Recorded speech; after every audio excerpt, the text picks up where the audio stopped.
Olá, tudo bem? Hoje nós estamos aqui para tratar a respeito da teoria geral das provas.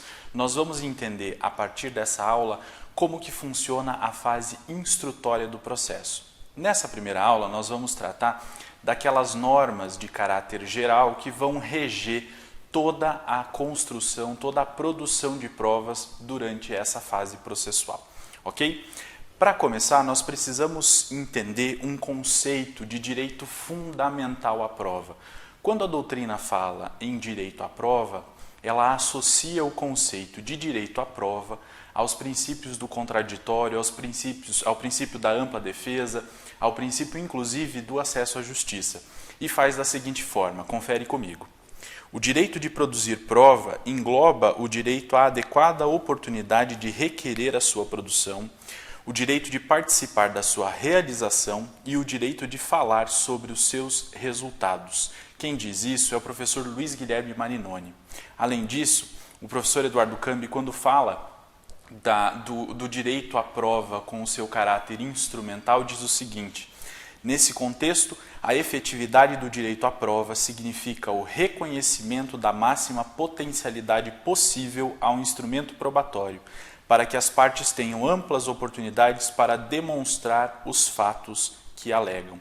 Quando se fala, então, em direito à prova, se fala em um direito de ordem fundamental, ou seja, um direito que tem assento constitucional, porque esse direito à prova ele está intimamente ligado, por exemplo, ao contraditório, porque a parte, ao alegar em juízo a ocorrência de determinado fato e exigir uma prestação jurisdicional, ela deve também a ela ser assegurado o direito de produzir provas para demonstrar aquilo que ela alegou, a fim de que o Poder Judiciário possa prestar a adequada tutela jurisdicional. E o artigo 369 do novo Código de Processo Civil traz um dispositivo a respeito desse direito à prova. Vamos ler? Ele diz assim: as partes têm o direito de empregar todos os meios legais, bem como os moralmente legítimos, ainda que não especificados neste Código, para provar a verdade dos fatos em que se funda o pedido ou a defesa e influir eficazmente na convicção do juiz. Quando o artigo 369 fala que as partes têm o direito de empregar todos os meios legais e moralmente legítimos, ele está tratando de todos os tipos de prova que possam ser admitidos em direito. E essas provas podem ser de ordem típica ou de ordem atípica. O que quer dizer isso? Serão provas típicas aquelas que estiverem previstas expressamente na lei, ou seja, elas estão tipificadas na lei. E são atípicas aquelas provas que a lei não preveja, que a lei não tenha conseguido antecipar a sua existência. Então, pode ser utilizada uma prova atípica? Pode, desde que ela não contrarie as normas legais e desde que ela não contrarie as normas morais, que é o que diz o artigo 369, ao admitir os meios moralmente legítimos de demonstrar as afirmações de fatos feitas pelas partes. Ok? Além disso, o próprio artigo 369 linka o direito à produção de provas ao contraditório, quando ele diz lá no finalzinho que a parte tem o direito de produzir prova para provar a verdade dos fatos em que se funda o pedido ou a defesa e influir eficazmente na convicção do juiz. E aí ele já dá um norte, ele já diz que a prova serve para que o juiz se convença de quem tem razão naquela demanda, né? E as partes, a partir da produção de provas, elas têm o direito de influir, de influenciar a decisão judicial. E isso é muito importante porque tem a ver diretamente com o princípio do contraditório e com o princípio da ampla defesa e, remotamente também, com o princípio de acesso à justiça. Porque nós sabemos que, modernamente, o conceito de acesso à justiça não compreende apenas a possibilidade de provocar o Poder Judiciário, mas de provocar o Poder Judiciário e sair do labirinto processual em tempo razoável com uma decisão justa e efetiva. E para que a decisão seja justa, é necessário então que as partes possam demonstrar aquilo que elas alegaram, que elas possam produzir provas a respeito daquilo que elas alegaram, a fim de demonstrar, a fim de poder contribuir para a convicção do juiz daquela causa, ok? Essa é então a ideia de direito fundamental à prova. É importante também frisar que, apesar de ser um direito fundamental, e assim como todos os outros direitos fundamentais, não se pode dizer que o direito à prova é um direito de caráter absoluto. Nenhum direito fundamental tem caráter absoluto. É possível que ele encontre algumas limitações, e essas limitações vão decorrer da convivência com outros direitos também de ordem fundamental, ok? Então, é importante frisar isso porque, muito embora o direito à prova seja um direito muito importante, porque ele é alçado à categoria de direito fundamental, ele não é ou não pode ser considerado um direito fundamental absoluto. Okay? Ele pode sofrer limitações desde que essas limitações estejam fincadas, que elas estejam baseadas em outros direitos fundamentais, certo? A doutrina processual brasileira, ela discute se o direito à prova implicaria também num dever de provar ou se implicaria apenas em um ônus de provar. Boa parte da doutrina entende que a parte tem o ônus de demonstrar aquilo que alegou. Isso quer dizer que ela não é obrigada a produzir a prova.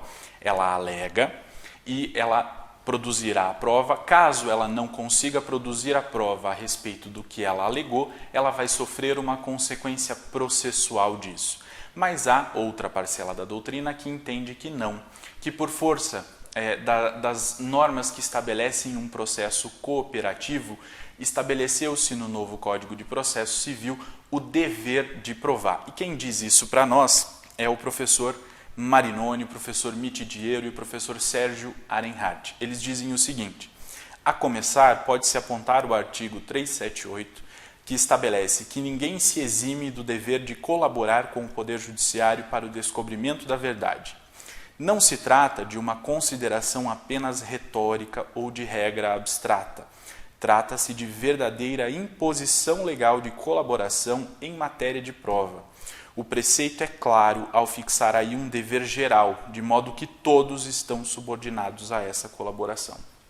Então, eles colocam o dever de provar em um patamar em que se impõe a todos os agentes que participam do processo, por força de um processo cooperativo ou colaborativo, que impõe a todos esses sujeitos o dever de produzir as provas necessárias para esclarecer aquela controvérsia daquele determinado processo. Mas esse é um tema que ainda é muito controvertido na doutrina brasileira. Como eu disse, boa parte dos doutrinadores ainda entende que se trata de um ônus de provar e não de um dever de provar. Agora nós temos que aguardar como os tribunais vão entender essa questão e como a doutrina vai se comportar a respeito das decisões que os tribunais forem tomando sobre esse tema. Ok? Então, esse é um tema que vai depender aí de muitas discussões, que precisa ser muito mais amadurecido, mas é um tema muito importante e que, dependendo da linha que se seguir, vai trazer algumas consequências interessantes para o estudo e para a prática do processo civil brasileiro. Ok? Por hora, então, nós vamos deixar para vocês aqui essas duas posições. Da prova como um dever, da produção da prova como um dever e da produção da prova como um ônus, certo? Entendida essa questão sobre se a produção de prova é um dever ou um ônus, nós temos que agora estudar qual é o objeto da prova, sobre o que vai residir a discussão na produção da prova. Anteriormente se dizia que os fatos eram os objetos das provas. Hoje em dia, a doutrina já entende que não são os fatos os objetos das provas, e sim as afirmações dos fatos. Porque quando se fala em fato, você vai entender se ele existe ou não existe, se ele existiu ou não existiu. Enquanto que as afirmações, elas podem ser provadas, ou seja, aquela afirmação sobre um determinado fato que fez a parte autora pode ser provada ou não. Aquela afirmação sobre um determinado fato que fez a parte ré pode ser provada ou não. Então, a partir de agora, quando nós falarmos sobre objeto da prova, nós devemos lembrar sobre o tema probando, ou seja, as afirmações a respeito dos fatos feitas pelas partes. Essas ou esses serão os objetos das provas. E esse tema probando, ele deve ter algumas características básicas. São 3 as características básicas do tema probando. O primeiro deles, a primeira característica é a controvérsia. Aquela afirmação tem que ser controversa, ou seja, o autor afirmou de uma determinada maneira e o réu, na apresentação da sua defesa, afirmou de maneira contrária ou simplesmente negou a ocorrência daquela afirmação ou a ocorrência daquele fato. A partir daí, se tem a controvérsia a respeito daquele tema, certo? Então, para que um tema seja, ou para que uma afirmação seja objeto de prova, ou precise ser objeto de prova, é necessário que sobre ela penda uma controvérsia, é necessário que as partes discutam a respeito daquilo. A segunda característica é a relevância. O tema a ser provado, a afirmação a ser provada, precisa ser relevante para o processo. Não há possibilidade ou não há necessidade de se produzir prova a respeito de uma afirmação que não vai resultar em mudança no julgamento, se for provado ou não for provado. Então, daí é que decorre o conceito de relevância. O juiz deve analisar se aquela afirmação será relevante para resolver aquela demanda, ou se ela não for relevante para resolver aquela demanda, não será objeto de prova, não se perderá tempo no processo produzindo prova a respeito de um tema que não possua relevância, certo? E a terceira característica é a característica da determinação. É necessário, para a produção de prova sobre um determinado tema, que haja a determinação desse tema. Ele deve ser determinado no tempo e no espaço, a fim de que se possa produzir provas a respeito daquilo. Então, se faz uma afirmação de um determinado fato, esse fato deve estar determinado, deve-se dizer em que tempo que ocorreu esse fato, quando ocorreu esse fato e onde ocorreu esse fato. Então, se deve determinar no tempo e no espaço a ocorrência do fato, a fim de que ele possa ser determinado e assim possam estar então completas as 3 características do tema probando: controvérsia, relevância e determinação.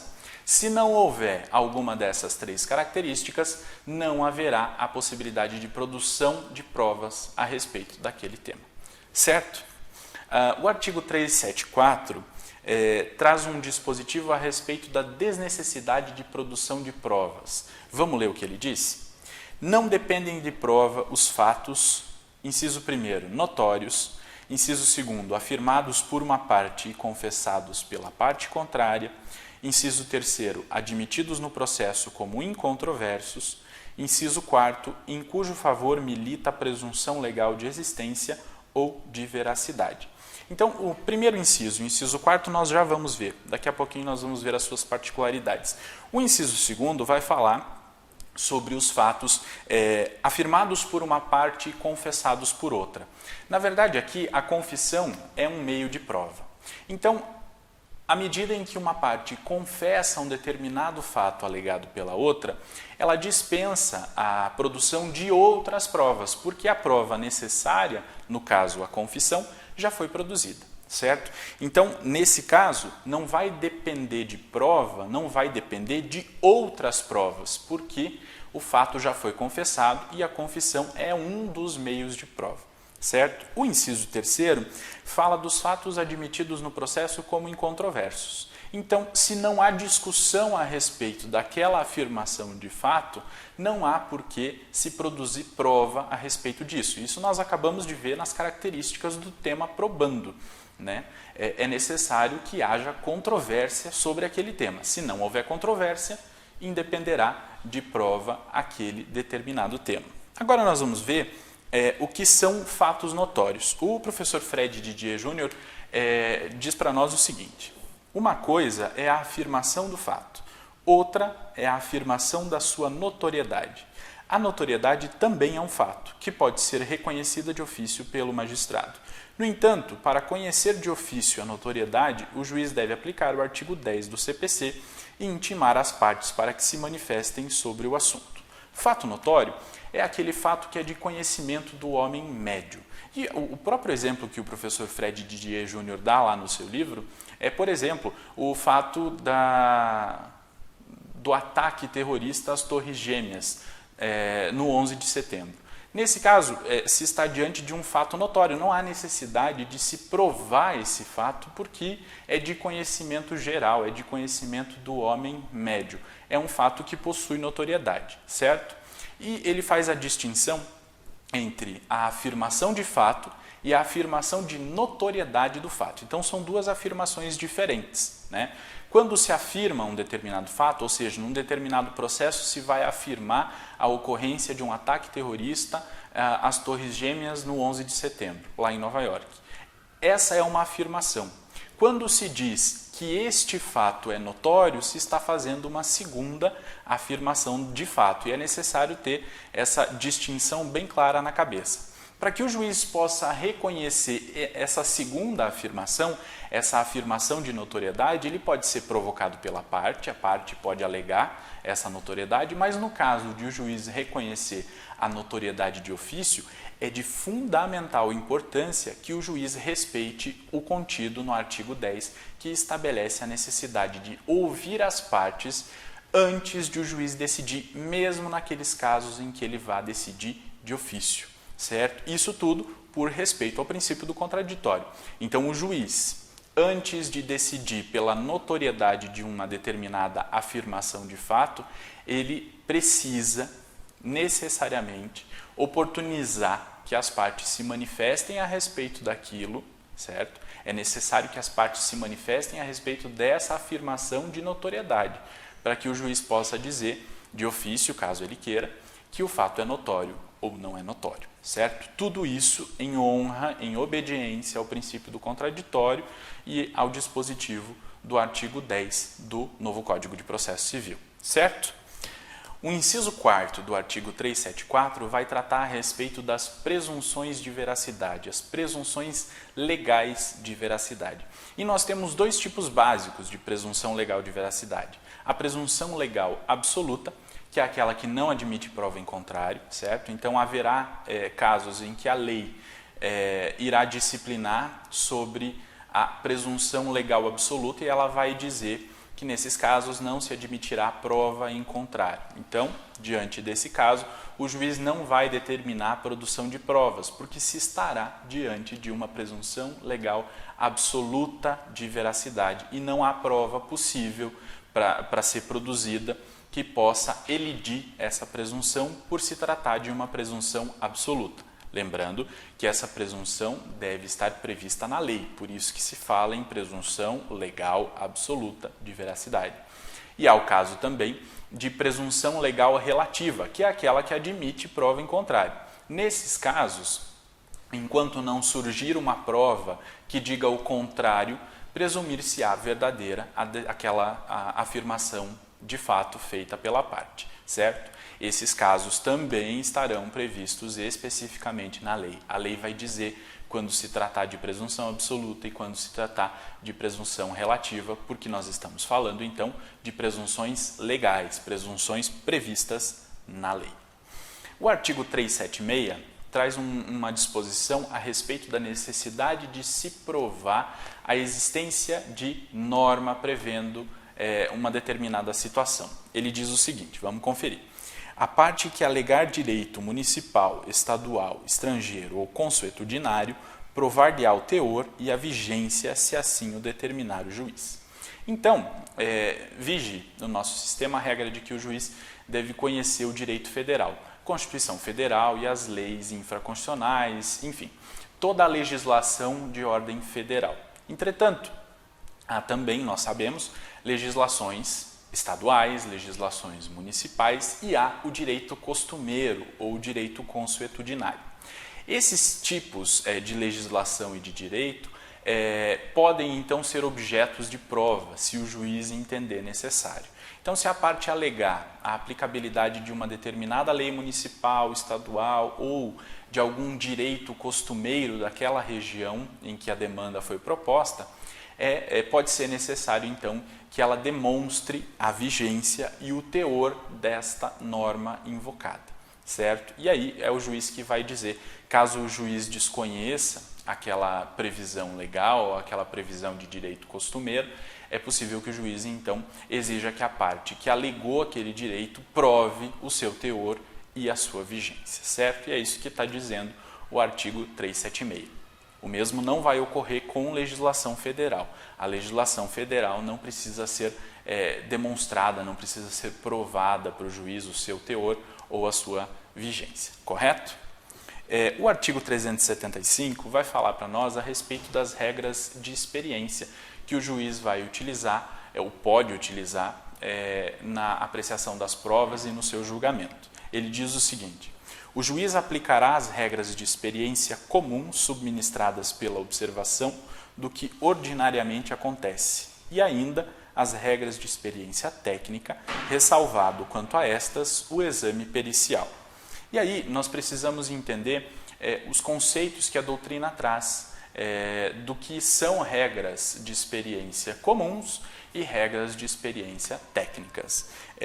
Os professores Marinoni, Mitidiero e Arenhardt, quando falam das regras de experiência comuns, dizem o seguinte: são formulações gerais fundadas na observação daquilo que normalmente acontece em dada sociedade historicamente considerada. As regras de experiência comum ensartam-se na cultura do homem médio. E quando eles tratam da regra de experiência técnica, eles dizem assim: derivam diretamente do pensamento técnico-científico sobre determinada situação. Todavia, não constituem conhecimento especializado e profundo.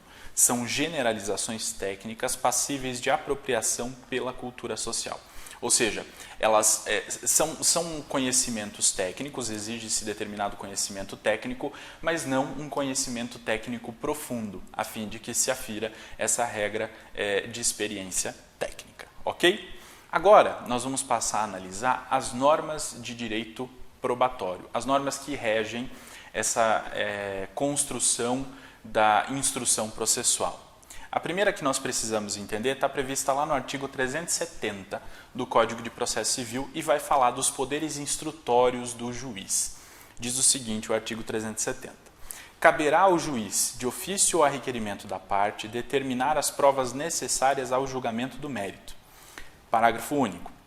O juiz indeferirá em decisão fundamentada as diligências inúteis ou meramente protelatórias. Então, o caput vai tratar a respeito da possibilidade de o juiz determinar de ofício a produção de determinadas provas, certo? Então, caso o juiz entenda que as provas pedidas pelas partes não são suficientes para formar o seu convencimento e considerando que a finalidade da produção de provas formar o convencimento do juiz e oportunizar que ele possa decidir com justiça aquela demanda, ele pode então determinar a produção de provas de ofício, ou seja, ele vai determinar a produção de provas que não foram pedidas pelas partes, a fim de que ele possa então se convencer a respeito do que as partes estejam alegando. Já o parágrafo único vai tratar dos casos em que o juiz pode indeferir as diligências inúteis ou meramente protelatórias. Se ele perceber que as partes pediram para se produzir ou para se praticar diligências que não vão resultar em algo útil para o processo, em decisão fundamentada, ele pode indeferir a produção de provas ou essas diligências solicitadas pelas partes nos autos do processo, certo? Mas lembrando que essa decisão deve ser devidamente fundamentada e o juiz deve especificar na sua decisão o porquê de considerar aquela diligência ou a produção daquela prova inútil para a solução daquele processo. Essa ideia de poder instrutório do juiz, então, precisa estar inserida na ideia de processo comparticipativo ou, como querem outros, numa ideia de processo cooperativo. Certo? Essa ideia de processo comparticipativo vincula a atitude do juiz sempre ao contraditório. Então, é necessário que o juiz, ao agir de ofício, determinando a produção de uma prova que as partes não tenham requerido, que o faça sempre respeitando o princípio do contraditório. Então, classicamente se fala em dois sistemas nesse caso, o sistema inquisitivo e o sistema adversarial, ou decorrente do princípio dispositivo. No sistema inquisitivo, o juiz teria poderes, o juiz é que determinaria a produção de provas para desvendar o que está sendo discutido naquela causa. Já o oposto desse sistema é um sistema baseado no princípio dispositivo, em que o juiz não teria poderes instrutórios, ele não teria poderes para determinar a produção de provas, ele deveria apenas esperar que as partes produzissem as provas que entendessem convenientes e, com base naquilo, julgar, né? Essa é uma ideia muito mais vinculada a uma ideia de Estado liberal, né? Em que o juiz não iria interferir diretamente na produção de provas, ele apenas iria regular para que a produção de provas acontecesse de forma igual entre as partes. Já essa ideia de processo comparticipativo, então, possibilita que o juiz determine de ofício a produção de provas, né? Então que ele não deixe somente para as partes que peçam espontaneamente a produção desta ou daquela prova, mas então que ele determine, mas que o faça sempre vinculado a uma ideia de garantismo processual, ou seja, respeitando o princípio do contraditório, discutindo com as partes essas decisões que ele for tomando no decorrer do processo, certo? E valorando adequadamente, obviamente, as provas que forem produzidas durante a instrução processual, certo? Então, se deve ter em mente que, para uma leitura constitucional dos poderes instrutórios do juiz no processo civil, é necessário que se respeite essa ideia de processo comparticipativo, que se respeite a ideia de contraditório, certo? Que as partes possam definitivamente influir na decisão judicial, mesmo naqueles casos em que o juiz age de ofício, ou seja, que ele age sem ser provocado por alguma das partes. A outra regra, ou a outra norma que vige dentro do direito probatório é a da proibição da prova ilícita.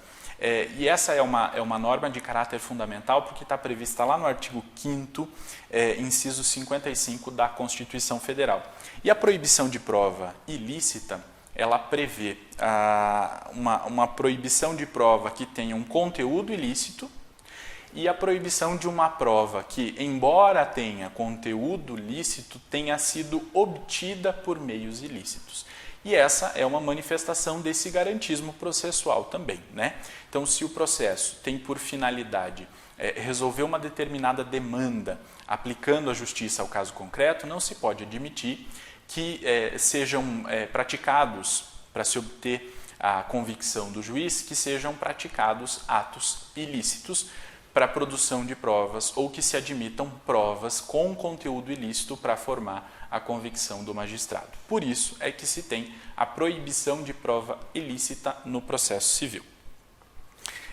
Quando se fala em normas que regem o direito probatório, se deve falar também nos sistemas de valoração da prova.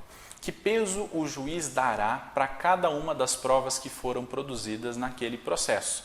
E nós temos basicamente 3 sistemas que a doutrina indica, né, de valoração das provas. O primeiro deles é o sistema da tarifação legal, que é aquele em que o legislativo, por meio da lei, estabelece a importância de cada uma das provas.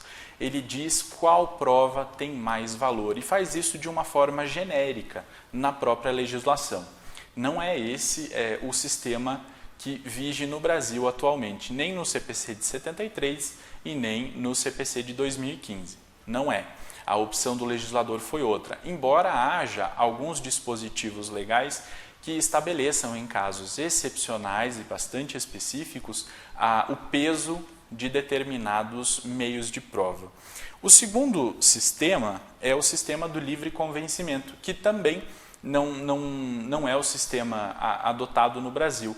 O sistema do livre convencimento é aquele que dá ao juiz a prerrogativa de se convencer por qualquer prova, sem a necessidade de fundamentar a sua decisão, certo? Então, também não estamos diante de um sistema do livre convencimento, porque o que vige no nosso sistema, isso ficou muito mais evidente com o novo Código de Processo Civil, é o sistema da persuasão racional. Há quem diga que o novo Código de Processo Civil não encerrou o sistema do livre convencimento motivado, que é aquele sistema que oportuniza que o juiz se convença livremente por qualquer prova prevista ou constante dos autos do processo, desde que ele indique as razões do seu convencimento. O fato é que o novo CPC, durante a sua tramitação, embora previsse no decorrer dessa tramitação o vocábulo livremente, dizendo que o juiz poderia apreciar a prova livremente desde que fundamentasse, a versão final do novo CPC não previu o vocábulo livremente. Todas as previsões do projeto desse vocábulo livremente ou da livre apreciação da prova pelo juiz foram extirpados, foram retirados da versão final. Isso quer dizer que o legislador optou por não permitir que o juiz se convencesse de forma livre com as provas produzidas nos autos do processo. E como diz o professor Fred Didier Júnior, e francamente inspirado aí nas lições do professor Lênio Streck, hoje esse silêncio do novo Código de Processo Civil é eloquente, ou seja, a ausência do vocábulo livremente, do vocábulo livre apreciação da prova é evidente, deixa evidente que o novo Código de Processo Civil já não tolera mais o livre convencimento motivado.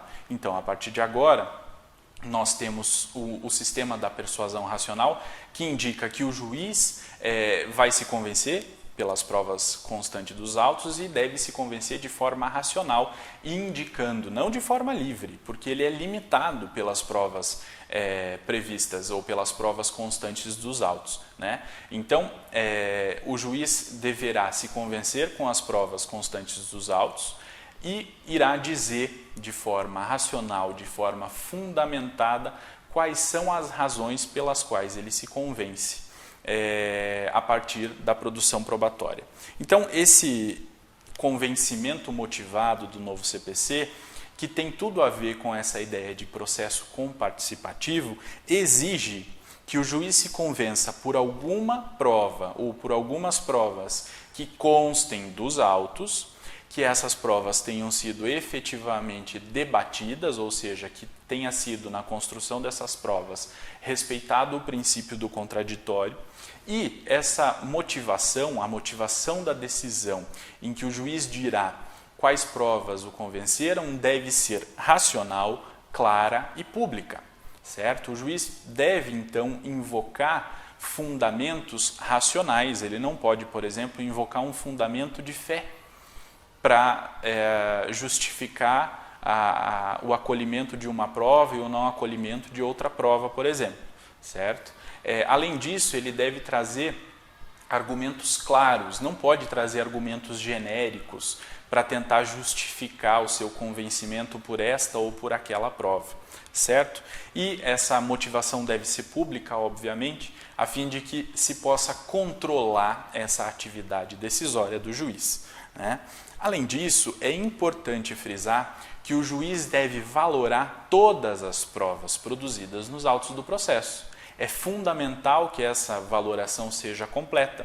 Não pode o juiz dizer a respeito das provas que o convenceram apenas. Ele deve dizer a respeito das provas que não o convenceram e deve dizer por qual razão ele não foi convencido por esta ou por aquela prova produzida, certo? Só assim essa motivação será racional e será completa. Além disso, o artigo 372 vai trazer a norma relativa à prova emprestada. Vamos ver o que ele diz? Ele diz assim: o juiz poderá admitir a utilização de prova produzida em outro processo, atribuindo-lhe o valor que considerar adequado, observado o contraditório. A ideia de prova emprestada no processo civil é decorrente do princípio da economia processual. Se se tem em um outro processo uma determinada prova que possa servir a um processo que esteja em trâmite, é possível que essa prova seja emprestada. Então, a primeira regra, pode-se emprestar prova de qualquer tipo de processo, trabalhista, civil, família, criminal e até mesmo administrativo, certo? Então é possível emprestar a prova. Além disso, essa prova pode ser emprestada de ofício. É possível que o juiz, manifestando o seu poder instrutório, determine o empréstimo de uma prova de um outro processo, que ele tenha conhecimento, por exemplo, que não tenha sido requerido pela parte. Isso desde que respeitado o contraditório, obviamente. Além disso, deve ter havido, para empréstimo da prova, o respeito ao contraditório no processo de origem, certo? Essa prova deve ter sido construída em atenção ao princípio do contraditório. Então, eu sou autor de uma determinada demanda e eu sei que há uma outra ação em que o réu é parte naquela ação também e naquela ação foi produzida uma prova que me interessa. Eu posso, então, pedir para que o juiz determine o empréstimo daquela prova, para que se traga aquela prova também para este processo, a fim de que eu possa usá-la para convencer o juiz a respeito do meu direito. Nesse caso, houve respeito ao princípio do contraditório porque o réu participou da produção daquela prova no processo de origem, porque ele também é parte no processo de origem. O contrário não seria possível, né? Caso eu quisesse emprestar uma determinada prova de um outro processo, do qual eu sou parte, mas o réu não é parte, eu não posso emprestar. Por quê? Porque o réu não participou da construção daquela prova no processo de origem. Então, a ele não foi dado a possibilidade de discutir aquela prova, não se respeitou o contraditório com relação a ele. Então, eu não posso usar aquela prova contra ele neste processo aqui. Situação diferente é quando eu tenho, por exemplo, duas partes que não são partes no processo de origem. Nem eu e nem o réu do meu processo participamos do processo do qual nós queremos importar a prova, do qual nós queremos emprestar a prova. Então, nesse caso, a doutrina entende que é possível haver o empréstimo, porque as duas partes estão em pé de igualdade, nenhuma delas participou da produção da prova, então nenhuma será beneficiada e nem mesmo prejudicada. E então, ao emprestar a prova do outro processo, faz-se o contraditório neste processo para o qual a prova veio, no processo de destino, né? Então, as duas partes vão poder discutir a respeito daquela prova que foi emprestada, porque nenhuma delas participou da construção, da sua construção. Há algumas questões também relativas à valoração da prova emprestada. A primeira regra básica é de que a prova emprestada vai guardar a mesma eficácia que tem no processo de origem. Então, se no processo de origem ela aparece como uma prova pericial, ela aparecerá no processo de destino também como uma prova pericial. Ela vai ter também o peso de uma prova pericial e o juiz deve dar a mesma eficácia que dará a uma prova pericial no processo de destino. E além disso, a outra regra é que a eficácia e a aproveitabilidade da prova são inversamente proporcionais à possibilidade da sua produção. O que quer dizer isso? Se for fácil, se for econômico produzir a prova aqui no processo de destino, será menos eficaz a prova que eu trouxer emprestada. Quanto mais difícil for produzir novamente a prova, mais importância, mais aproveitabilidade, mais eficácia terá a prova que eu quero emprestar. Ok? Entendida essa questão, ou essas questões sobre a prova emprestada, nós vamos passar a tratar agora do ônus da prova. E o ônus da prova começa a ser previsto no novo CPC, no artigo 373, que estabelece no seu caput e nos seus incisos a regra geral de distribuição do ônus da prova no novo Código. Diz o seguinte: o ônus da prova incumbe, inciso 1º, ao autor quanto ao fato constitutivo de seu direito, inciso 2º, ao réu quanto à existência de fato impeditivo modificativo ou extintivo do direito do autor. Então, o artigo 373, incisos 1º e 2º, vai estabelecer a distinção clássica do ônus da prova. O autor tem o ônus de demonstrar um fato que seja constitutivo do seu direito, enquanto que o réu, se formular uma defesa indireta, ou seja, se ele trouxer fatos novos na sua defesa, ficará incumbido de provar esses fatos novos, que podem ser modificativos, extintivos ou impeditivos do direito do autor. E é o que prevê o inciso 2º do artigo 373 do Código de Processo Civil. Então essa é a regra geral de distribuição do ônus da prova. Agora, o parágrafo 1º do mesmo artigo traz uma novidade, traz a imposição da distribuição dinâmica do ônus da prova. Vamos ver o que ele diz? Ele diz assim: nos casos previstos em lei ou diante de peculiaridades da causa relacionadas à impossibilidade ou à excessiva dificuldade de cumprir o encargo nos termos do caput, ou a maior facilidade de obtenção da prova do fato contrário, poderá o juiz atribuir o ônus da prova de modo diverso, desde que o faça por decisão fundamentada, caso em que deverá dar à parte a oportunidade de se desincumbir do ônus que lhe foi atribuído. Nesse caso, se está tratando da distribuição dinâmica do ônus da prova. Então, se pega o caput e os incisos do artigo 373 como regra geral. Se o juiz perceber que essa distribuição do ônus da prova, feita pelo caput e pelos incisos, tornará para uma das partes extremamente difícil a produção da prova, ele pode distribuir esse ônus de forma diferenciada. Então, aquele ônus que a princípio iria recair sobre o autor, o juiz pode redistribuir, pode colocar esse encargo para o réu, a fim de que o réu tenha o ônus de demonstrar aquele fato que a princípio deveria ser demonstrado pelo autor. Isso é o que nos diz o parágrafo 1º. Ele fala tanto de impossibilidade ou excessiva dificuldade de produção da prova, né, quanto numa maior facilidade de obtenção da prova de um fato contrário. Ou seja, é mais fácil a outra parte demonstrar um fato contrário àquele que a parte autora alegou, por exemplo, então o juiz irá inverter o ônus da prova, irá redistribuir o ônus, dizendo que o que antes era do autor passará a ser do réu ou vice-versa, a depender do caso concreto, certo? Essa é então a possibilidade de o juiz dinamizar a distribuição do ônus da prova.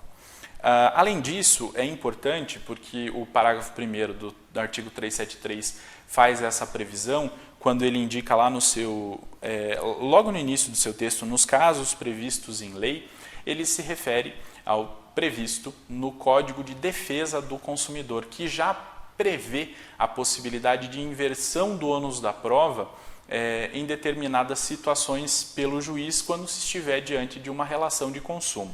Diz assim, o artigo 6º, inciso 8º do Código de Defesa do Consumidor. São direitos básicos do consumidor. Inciso 8º, a facilitação da defesa de seus direitos, inclusive com a inversão do ônus da prova a seu favor, no processo civil, quando, a critério do juiz, for verossímil a alegação ou quando for ele hipossuficiente, segundo as regras ordinárias de experiências. Aqui, a previsão legal, né, da possibilidade de o juiz poder inverter o ônus da prova em favor do consumidor. Há também outros casos, por exemplo, o caso de propaganda enganosa, no próprio Código de Defesa do Consumidor, em que já há uma inversão do ônus da prova de caráter legal. A lei já estabelece que quando se estiver diante de um caso que discuta propaganda enganosa, é ônus do fornecedor demonstrar que não houve propaganda enganosa. Já o caso do inciso 8º do artigo 6º do Código de Defesa do Consumidor, não se fala de uma inversão legal do ônus da prova. Muito embora haja previsão na lei, a lei deixa a incumbência de inverter o ônus da prova ao juiz. Então, se está diante de uma inversão judicial ou uma inversão ope iudicis do ônus da prova, certo? Enquanto que quando se fala em propaganda enganosa, por haver expressa previsão legal disso e da hipótese em que será cabível, se está falando de uma inversão legal e não judicial. Aqui no inciso 8º do artigo 6º, ele fala quando a critério do juiz for verossímil a alegação ou quando for o consumidor hipossuficiente, o juiz pode então inverter o ônus da prova.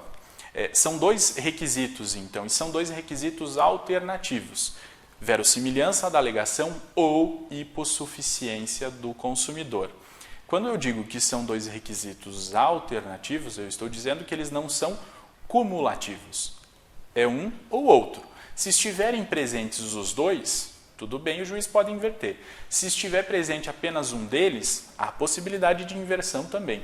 Não há nenhum problema, ok? Porque o vocábulo ou dá a ideia de que eles são alternativos e não cumulativos. Então, se o consumidor for hipossuficiente ou se for verossímil a alegação do consumidor, o juiz vai inverter o ônus da prova e vai atribuir aquele ônus que inicialmente era do consumidor ao fornecedor, ok? Voltando ao artigo 373, no parágrafo 2º, ele vai tratar a respeito do ônus da prova e do ônus da prova que a doutrina chama de prova diabólica. Vamos ver o que diz o parágrafo 2º. A decisão prevista no parágrafo 1º deste artigo não pode gerar situação em que a desincumbência do encargo pela parte seja impossível ou excessivamente difícil. Então, há uma distribuição do ônus da prova. O autor vai provar o fato constitutivo do seu direito, o réu vai provar um fato novo que ele tem alegado na contestação. Ok? Se o juiz, percebendo que há possibilidade de aplicação do parágrafo 1º, quiser inverter, quiser redistribuir o ônus da prova, ele pode fazer isso, desde que ele respeite o contido no parágrafo 2º.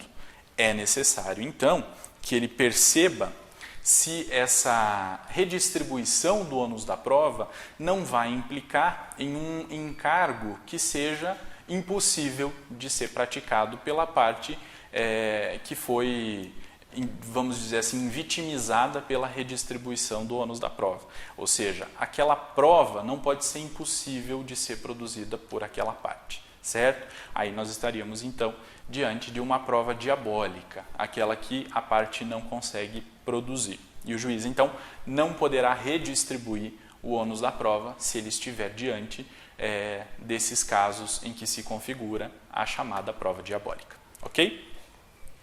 O artigo 373, nos parágrafos 3º e 4º, vai também trazer uma novidade e vai tratar a respeito do ônus da prova negociado, o negócio jurídico processual a respeito do ônus da prova. E ele diz o seguinte: a distribuição diversa do ônus da prova também pode ocorrer por convenção das partes, salvo quando, inciso 1º, recair sobre direito indisponível da parte, inciso 2º, tornar excessivamente difícil a uma parte o exercício do direito.